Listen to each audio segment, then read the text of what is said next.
the need for us to conduct peaceful elections. I always say that first and foremost, we must have a country. We must have a state before we talk about having a president or having a governor. If we destroy the country, then do we need a president? We need a president. So anybody who is interested in leadership at the level of a president, governor, senator, etc., you have bigger stake to protect the nation. If you know when nations are in crisis and taking over leadership from nations that are in crisis, you know what I mean. You will not think about economy. And before you know, everything will go down. So both those who want to be presidents and governors or hold other offices, and their supporters should first know that we need to have a nation before whoever you are supporting can emerge as a governor or a president. So let me join this team. I actually don't need to read my speech because there's nothing in that speech that has not been interrogated by the guest speaker and the panelists here. It will just be saying the same thing in different words. The young people today, who I'm very, very pleased that this 2023 election, the young people are so interested. Cynthia and your group, and I enjoy them. But like Cynthia and others have said, we must discourage this issue of hate speech, this propaganda that is going on. Because before this time, we were always afraid of the gun as a threat to democracy. But the biggest threat to democracy now that we have is the issue of propaganda, fake news, and hate speech. And anybody that's an advocate of this, a vanguard of this, then you are a threat to democracy just like the gun. So our young people should know that we must all embrace good conduct that could lead to good elections. And all of you made reference to what happened in 2015. We thank God that we saved the country collectively.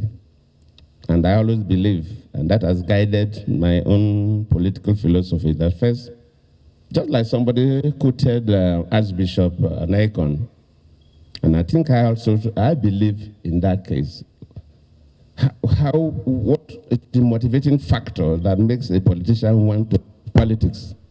I always say that if your interest is to make money, go and be a businessman so that nobody will come and harass you. But if you want to go and play politics, should be the people first, not you first.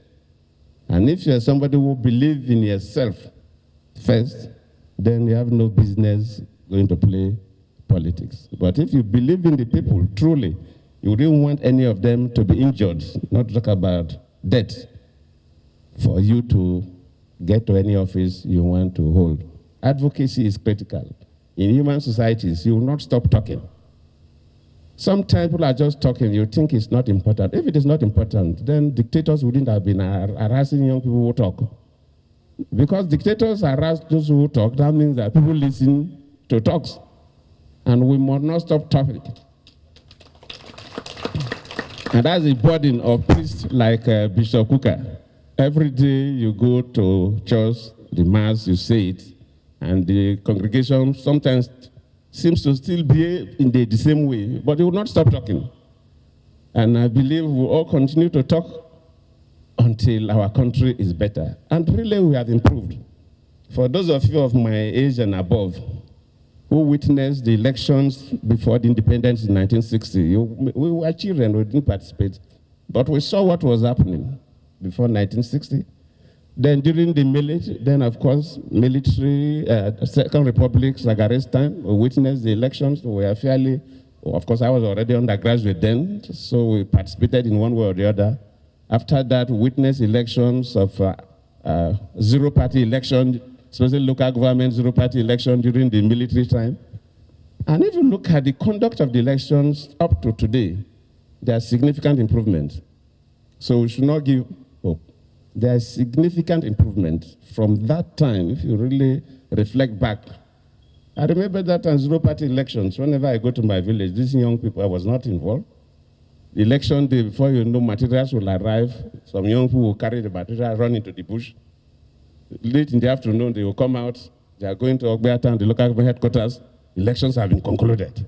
Nobody saw anywhere where people were voting, but people won elections. It was that bad. Now things have improved significantly, but when things are improving, people want it to even move faster. And with the technology now, you can't reinvent the wheel. We should move faster and better. And I believe we will move faster and better. Thank you all.